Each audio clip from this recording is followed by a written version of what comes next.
आज हम इस वीडियो के माध्यम से अन्य मनुष्य, मानव समाज एवं मानव से भिन्न चीज़ों के कर्म के प्रभाव के संदर्भ में अपने विचार रखेंगे। मनुष्य को दो तरह से कर्म के प्रभाव को सहना पड़ता है और बोध करना पड़ता है, अनुभूत करना पड़ता है। मनुष्य के ऊपर स्वयं के कर्म का प्रभाव भी पड़ता है और दूसरे रूप में मनुष्य के ऊपर अन्य मनुष्यों द्वारा किए जाने वाले कर्म, मानव समाज द्वारा किए जाने वाले कर्म तथा मानव से भिन्न चीज़ों द्वारा किए जाने वाले कर्म का प्रभाव भी पड़ता है। तो मनुष्य को दो रूपों में कर्म के प्रभाव के संबंध में अध्ययन करना होता है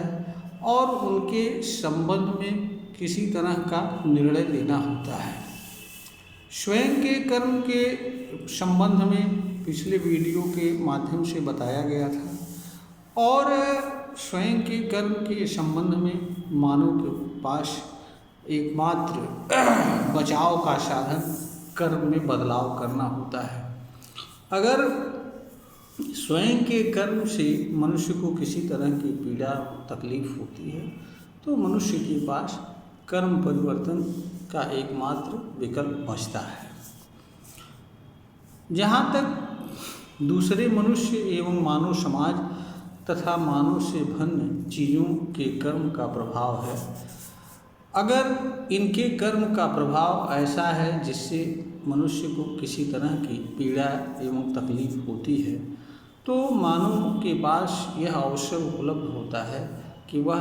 ऐसे कर्म एवं इसके प्रभाव को स्वीकार करे या न करे, अस्वीकार कर दे, इनसे जुड़े या न जुड़े। इस तरह से मनुष्य के पास दूसरे के कर्म के से होने वाली पीड़ा एवं दुख से बचाव का साधन उपलब्ध है। जहाँ तक मनुष्य से भिन्न चीज़ों का कर्म का सवाल है, इनके संबंध में अलग अलग चीज़ों के कर्म के हिसाब से मनुष्य को अलग अलग रूप में बचाव के साधनों का उपयोग करना होता है। जैसे हवा से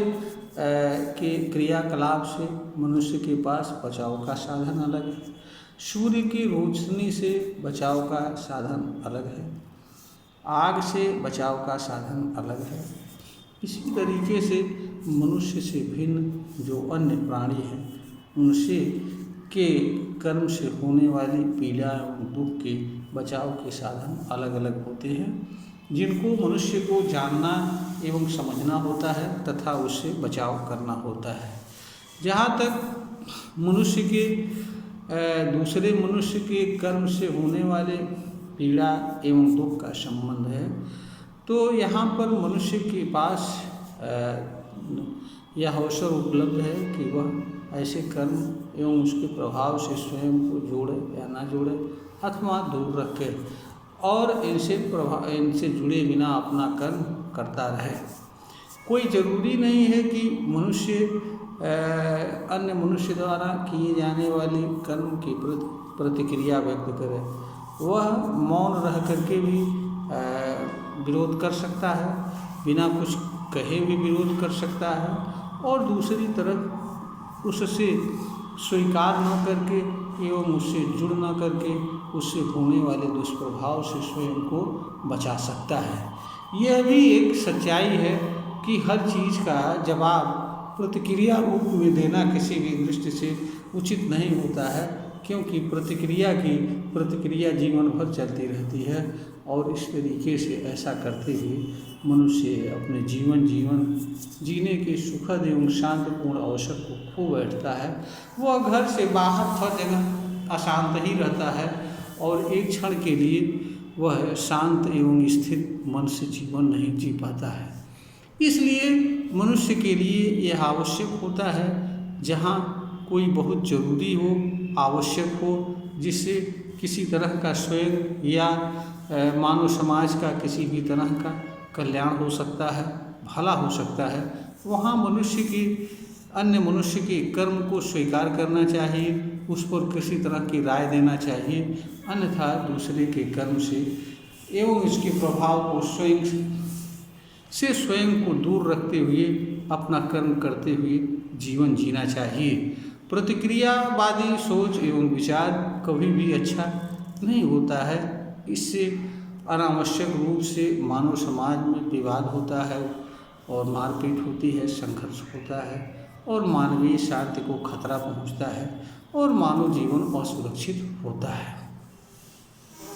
इसलिए मनुष्य के लिए यह आवश्यक होता है कि वह दूसरों के द्वारा किए जाने वाले कर्म से स्वयं को दूर रखते हुए अपना कर्म करे। इससे फायदा यह होता है कि वह दूसरों के कर्म से होने वाली पीड़ा एवं दुख को बचा सकता है। दूसरी तरफ फायदा ये होता है कि अगर मनुष्य का कर्म अच्छा है तो मनुष्य के कर्म के अनुसार सामान्य रूप से लोग प्रतिक्रिया स्वरूप भी कर्म करते हैं। इस तरीके से मनुष्य को स्वयं के कर्म से दोहरा लाभ होता है और दूसरी तरफ वह दूसरों के कर्म से होने वाली पीड़ा एवं दुख के कारण स्वयं को नहीं जोड़ता है, तो वह उनसे होने वाली पीड़ा एवं दुख से स्वयं को बचा लेता है और प्रतिक्रिया न दे करके वह प्रतिक्रियावादी विचारधारा का अंत वहीं कर देता है। और ऐसे लोग अकारण किसी को पीड़ा या दुख देने वाले लोग बार बार ऐसा कर्म करते हुए एक समय आता है स्वयं हार मान लेते हैं और बैठ जाते हैं, और जो मनुष्य किसी प्रकार की प्रतिक्रिया नहीं देता है उसका ही समर्थन करने लगते हैं, क्योंकि किसी भी चीज़ की सच्चाई एक न एक समय बाद सबको स्वीकार करना होता है। अगर मनुष्य अच्छा कर्म कर रहा है, अच्छा व्यवहार कर रहा है, हो सकता है कुछ दिन कुछ समय के लिए, चाहे अज्ञान के कारण या स्वार्थ के कारण या किसी अन्य कारण से लोग उसका विरोध करें, किंतु जब वह अपने अच्छे कर्म को अपने व्यवहार का हिस्सा बना लेता है, अपने जीवन जीने का तरीका बना लेता है, तो एक समय ऐसा आता है जब लोग उसे स्वीकार कर लेते हैं और उसके अनुसार उसके साथ व्यवहार करने लगते हैं और फिर मनुष्य अच्छा कर्म करते हुए बिना किसी पीड़ा एवं दुख को सहन करते हुए इस धरती पर जीवन जीता है और दूसरों के कर्म से भी प्रभावित हुए बिना जी सकता है। यह एक मनुष्य की स्थिति है जिसमें मनुष्य को विचार करना होता है कि वह किस तरीके से जीवन जी ले, क्योंकि मनुष्य को जीवन इस धरती पर किसी तरह का पाप या दुख भोगने के लिए नहीं मिला है, अपितु सुरक्षित एवं शांतिपूर्ण जीवन जीने के लिए मिला हुआ है। इस तरह के अवसर एवं साधन हर मनुष्य के पास बिना किसी भेदभाव के उपलब्ध है और मनुष्य के पास कर्म एक ऐसा साधन है जिसके माध्यम से वह सब कुछ प्राप्त कर सकता है जिसकी आवश्यकता सामान्य रूप से मनुष्य को होती है या जिसकी आवश्यकता मनुष्य को पड़ सकती है। अन्य दूसरे किसी साधन की कोई विशेष आवश्यकता नहीं होती है। अन्य साधन तो मनुष्य के कार्य को तीव्रता प्रदान करते हैं, सहायक सिद्ध होते हैं। हमारे कहने का अर्थ यह भी नहीं है कि मनुष्य दूसरे साधनों का उपयोग न करे, किंतु यह जरूर ध्यान रखना चाहिए कि दूसरे साधन अर्थ पर आधारित होते हैं। अगर मनुष्य की ऐसी क्षमता न हो कि वह दूसरे साधनों का उपयोग कर सके तो शायद उसके उपयोग से उसको दूर रहना चाहिए, क्योंकि कोई भी काम मनुष्य ऐसा करता है जो उसकी क्षमता से परे होता है या किसी ऐसे साधन के बारे में विचार करता है और उपयोग करने के लिए प्रयत्न करता है और पा करके उपयोग करता है जो उसकी आर्थिक क्षमता से परे होता है, बाहर होता है, तो भी मनुष्य को पीड़ा एवं दुख के अलावा और कुछ नहीं मिलता है। मनुष्य का कार्य सरल एवं सुखद जीवन जीना है, क्योंकि जो भी चीज़ें मनुष्य के सामने दिखाई दे रही हैं या जिन चीज़ों को मनुष्य प्राप्त करना चाहता है वह चीज़ें किसी न किसी रूप में मानव जीवन से जुड़ी हैं, किसी न किसी रूप में सहायक के रूप में कार्य करती हैं, वो चीज़ें मानव जीवन का उद्देश्य नहीं बन सकती हैं। मानव जीवन का उद्देश्य एकमात्र सुखद, शांतिपूर्ण एवं सुरक्षित जीवन जीना है। अगर मानव समाज बिना किसी व्यवस्था के, बिना किसी भय के, बिना किसी बाहरी शक्ति के शांतिपूर्ण एवं सुखद जीवन जीने की कला सीख ले तो इस धरती पर मनुष्य के लिए राज्य व्यवस्था, शासन करने वाले लोगों की कोई आवश्यकता नहीं पड़ेगी और यह चीज़ें अपने आप अपना अस्तित्व खो बैठेंगी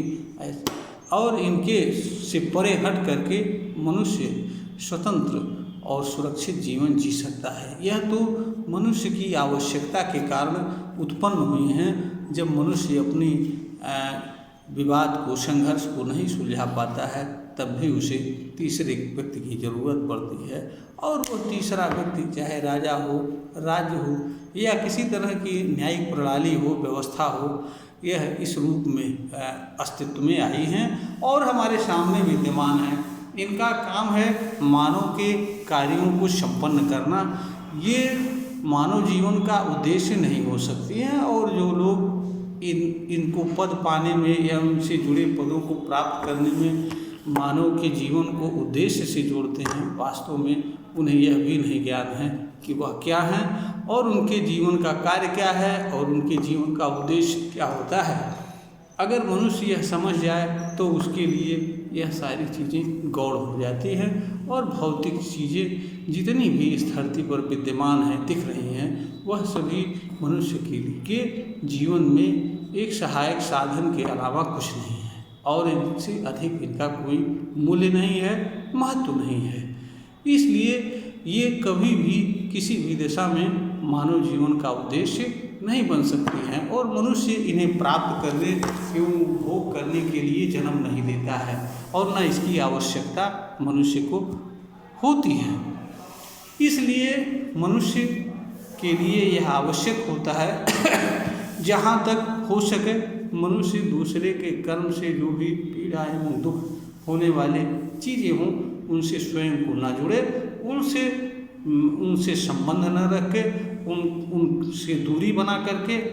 जीवन यापन करे। इसी में मनुष्य का कल्याण है, क्योंकि प्रतिक्रियावादी विचार और प्रतिक्रियावादी व्यवहार तथा प्रतिक्रिया स्वरूप किए जाने वाले कर्म अनंत काल तक नई नई प्रतिक्रियाओं को जन्म देते हैं। इससे मनुष्य का जीवन हमेशा अशांत रहता है, असुरक्षित रहता है और व्यक्तिगत जीवन में तो प्रतिक्रियावादी विचार का के लिए कोई जगह नहीं है और न कोई स्थान है, क्योंकि